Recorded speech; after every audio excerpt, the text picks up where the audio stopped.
ఈ కార్యక్రమానికి ముఖ్య అతిథిగా విచ్చేసినటువంటి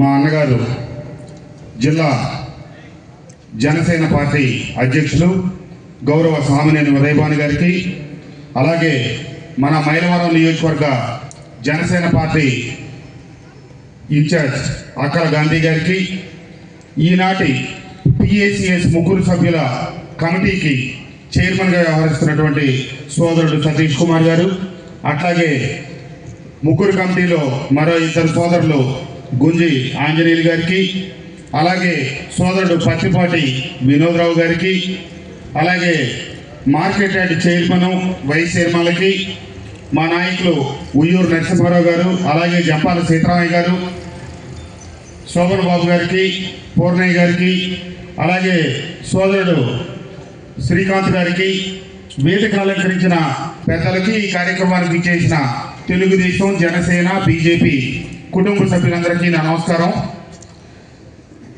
ఈ సొసైటీలు అనేది రైతుల కోసం, రైతులతో ముడిపడి ఉన్నటువంటి ఒక సువర్ణ అవకాశం. చైర్మన్గా ఎన్నిక కావటం, కమిటీ సభ్యులుగా ఉండటం, మైలవరంలో ఉన్నటువంటి 28 సొసైటీల్లో కొన్ని ఆర్థికంగా నిలదొక్కుని ఉన్నాయి, కొన్ని నిలదొక్కుంటా ఉన్నాయి, కొన్ని ఆర్థికంగా స్థిరంగా ఉన్నాయి. స్థిరంగా ఉన్న సొసైటీల్లో ఈ వెలవడం సొసైటీ ఒకటి.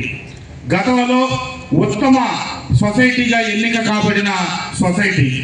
అట్లాంటి సొసైటీ మీ ముగ్గురు కమిటీ చేతుల్లోకి వస్తూ ఉంది. మీ ప్రధాన కర్తవ్యమైనటువంటి రైతన్నలకు సకాలంలో లోన్లు ఇవ్వటం కావచ్చు, ఎరువుల పంపిణీ కావచ్చు, పురుగు మందుల పంపిణీ కావచ్చు, ఇత్యాది విషయాల్లో రైతులందరికీ తలలో నాలుగుగా ఉంటారు. రైతుకు కులం లేదు, రైతుకు మతం లేదు, రైతుకు పార్టీ లేదు. ఎన్నికలప్పుడే ఈ విషయాలన్నీ. మిగిలినప్పుడు అందరూ అన్నదమ్ములుగా కలిసి సోదర భావంతో కలిసి పనిచేయాల్సిన అవసరం ఉంది.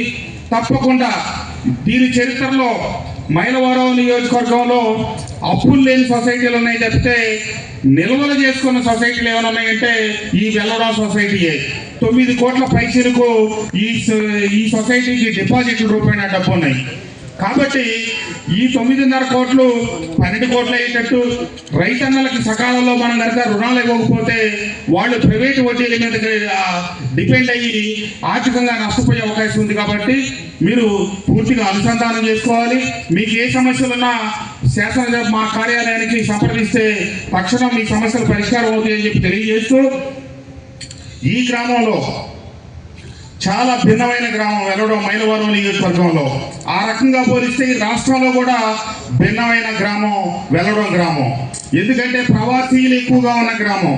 ఇక్కడ నుంచి సుదీర్ఘ ప్రాంతాలకు వెళ్ళి ఎన్నో విజయాలు సాధించిన వాళ్ళు ఈ వెలవడం గ్రామంలో ఉన్నారు. కులాలకు అతీతంగా ఉన్నారు.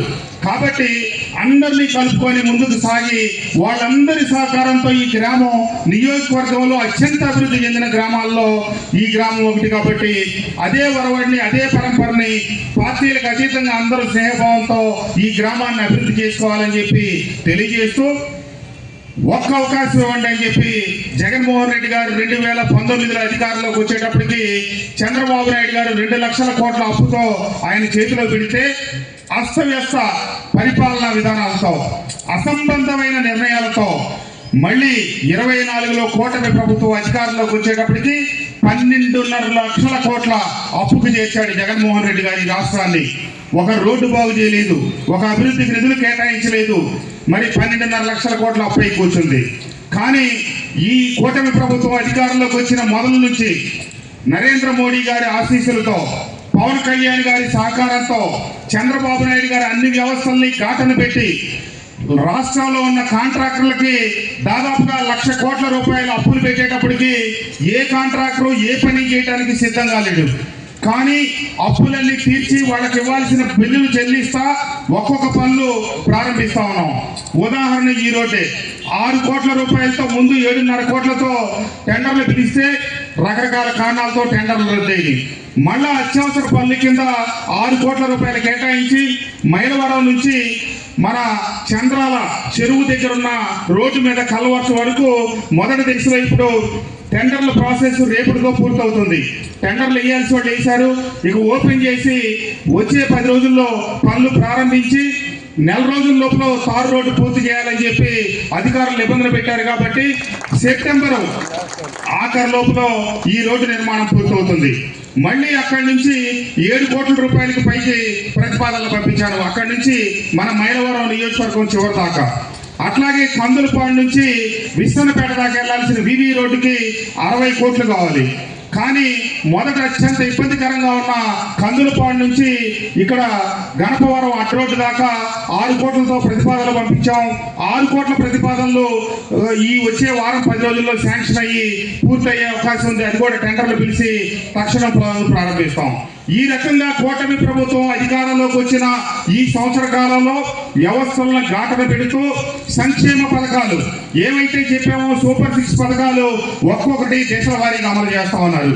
ఈ రాష్ట్రం ఎంత ఆర్థిక ఇబ్బందుల్లో ఉందంటే ఒక పక్క ఆర్థిక ఇబ్బందులు ఉన్నప్పటికీ సంక్షేమ పథకాలు ఇచ్చిన మాట మేరకు ముందుకు తీసుకెళ్తా ఉన్నాం. ప్రతి నెల 1వ తారీఖున 4,000 పెన్షన్ ఇస్తా ఉంటే ఈ రాష్ట్రంలో ఉన్నటువంటి అవ్వాతాతలకి వికలాంగులకు ఇచ్చే పెన్షన్లు 4,200 కోట్ల రూపాయలు. అలాగే తల్లికి వందనం కింద చదువుకునే బిడ్డలు ఆ తల్లులకి కుటుంబానికి భారం కాకూడదని కూటమి ప్రభుత్వం ఇచ్చిన హామీ మేరకు ఒక్కరోజు అమలు చేస్తే అయిన ఖర్చు 9,500 కోట్లు. అలాగే రైతన్నులకు అండగా ఉండటానికి గత ప్రభుత్వం 13,500 రూపాయలు ఇస్తే ఈ ప్రభుత్వం 20,000 ఇస్తాం, 3 విడతల్లో ఇస్తామంటే మొన్నే పిఎం కిసాన్ నుంచి నరేంద్ర మోడీ గారు మీట నొక్కితే 2,000 రూపాయలు పెడితే రాష్ట్ర ముఖ్యమంత్రి గారు 5,000 కలిపి 7,000 రూపాయలు రైతులకు జమ చేయడం అయింది. అట్లాగే అక్క చెల్లెమ్మలకి ఉచిత బస్సు ప్రయాణం ఇస్తామని చెప్పి ఆగస్టు 15 నుంచి ప్రారంభిస్తే సాలీనా సంవత్సరానికి అయ్యే ఖర్చు 2,000 కోట్ల రూపాయలు. ఈ రకంగా పాత అప్పులకు వడ్డీలు కట్టడం, పాత అప్పులు తిరిగి తీర్చడం, కొత్త సంక్షేమ పథకాలు అమలు చేయటం, అభివృద్ధి కార్యక్రమాలు అమలు చేయటం ఈ రాష్ట్రానికి కత్తి మీద సామైంది. ఒక పక్క రాష్ట్రం నిలదొక్కుకోవడానికి ప్రయత్నిస్తా ఉంటే రెండో పక్క జగన్మోహన్ రెడ్డి గారు క్షుద్ర పూజలు చేస్తా ఉన్నాడు. సకాలంలో వర్షాలు పడకూడదు, పడితే అధిక వర్షాలు పడి పోడవాలి, లేకపోతే పడకుండా ఈ రాష్ట్రం దుర్భిక్ష పరిస్థితుల్లోకి వెళ్ళాలి, ఎక్కడన్నా అప్పులు పుట్టేదంటే పుట్టకుండా చూడాలి, లేకపోతే రాష్ట్రాన్ని అబాసుపాలు చేయాలి, పరిశ్రమాధిపతుల్ని ఇబ్బంది పెట్టాలి, ఈ రాష్ట్రంలో పరిశ్రమలు రాకుండా చూడాలి, నిరుద్యోగ యువతకు ఉద్యోగాలు రాకుండా చూడాలి. ఈ రకమైనటువంటి ప్రయత్నాలు చేసి ఈ రాష్ట్ర ప్రతిష్టను దెబ్బతీయాలని చెప్పి ప్రయత్నిస్తా ఉంటే ఆ ముగ్గురు మహానుభావుల కలయికలో రాష్ట్రానికి పరిశ్రమలు వస్తా ఉన్నాయి, రాష్ట్రానికి సొంత ఆదాయం పెంచుకుంటా ఉన్నారు, అప్పులు తగ్గిస్తా ఉన్నారు, సంక్షేమ పథకాలు ఇస్తున్నారు, అభివృద్ధిని ముందుకు తీసుకెళ్తా ఉన్నారు. కాబట్టి తప్పకుండా పవన్ కళ్యాణ్ గారు చెప్పిన మాట ఇందాక గాంధీ గారు చెప్పారు, ఖచ్చితంగా ఈ కూటమి సర్కారు 2 దశాబ్దాలు ఈ రాష్ట్రంలో ఉంటే ఒకనాడు అక్షర క్రమంలో భారతదేశంలో ఆంధ్రప్రదేశ్ ముందుంటే ఈ రోజు జగన్మోహన్ రెడ్డి గారు 5 ఏళ్ల పాలన తర్వాత చివరి దశకు చేరిన దాన్ని మళ్ళీ ముందుకు తీసుకెళ్తా ఉన్నారు. తప్పకుండా, ఎందుకంటే మనం కూటమి కలిసి ఉంటే జరిగేది ఏంటంటే 2019 ఎన్నికల్లో నేను అటుపక్క ఉన్నప్పుడు ఈ గ్రామంలో 1,004 ఓట్ల మెజార్టీ నాకు అటు వచ్చింది. కానీ కూటమి నేను కొన్ని పరిస్థితుల్లో తెలుగుదేశంలోకి వచ్చి కూటమి తరఫున పోటీ చేస్తే ఈ గ్రామంలో మళ్ళీ 86 ఓట్లు 87 ఓట్లు మెజార్టీ వచ్చింది. కాబట్టి కూటమితోనే ఈ గ్రామంలో మెజార్టీ సాధ్యపడింది తప్పితే వేరేది కాదు.